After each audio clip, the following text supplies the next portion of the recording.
Ibu ABK sujud di hadapan DPR RI demi selamatkan anak dari tuntutan mati. Ibu anak buah kapal Fandi Ramadan bernama Nirwana sujud di hadapan pimpinan Komisi 3 DPR RI Habibur Rahman demi memperjuangkan keadilan putranya. Fandi Ramadan menjadi salah satu ABK yang ditangkap tim gabungan Badan Narkotika Nasional dan Bea Cukai serta TNI Angkatan Laut dalam operasi narkoba seberat 1,9 ton. Fandi Ramadan merupakan satu dari 6 ABK yang ditangkap di kapal Sea Dragon di perairan Indonesia. Namun demikian dalam persidangan, Fandi bersikeras mengaku tidak tahu bahwa muatan kapal yang dibawanya itu merupakan sabu seberat 1,9 ton. Pasalnya, Fandi baru bekerja 3 hari sebelum akhirnya ditangkap pihak berwenang.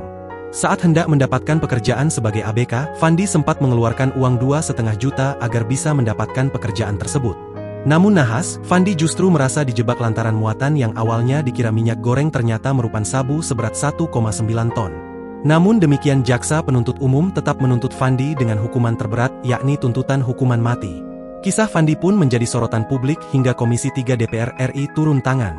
Komisi 3 DPR RI mengundang orang tua Fandi Ramadan dan kuasa hukumnya dalam rapat dengar pendapat. Saat RDP tersebut, Ibu Fandi kemudian tiba-tiba bersujud di hadapan Ketua Komisi 3 Habibur Rahman. "Bapak, mohon tolong, anak saya Bapak," ucap Nirwana sambil mencium tangan Habibur Rahman di ruang rapat Komisi 3 DPR RI. Melihat hal tersebut, Habibur Rahman berulang kali memintanya untuk tenang dan tidak bersujud di hadapannya. Iya, sabar Bu, jangan begini Ibu," kata dia sambil menahan tubuh Nirwana yang hendak bersujud.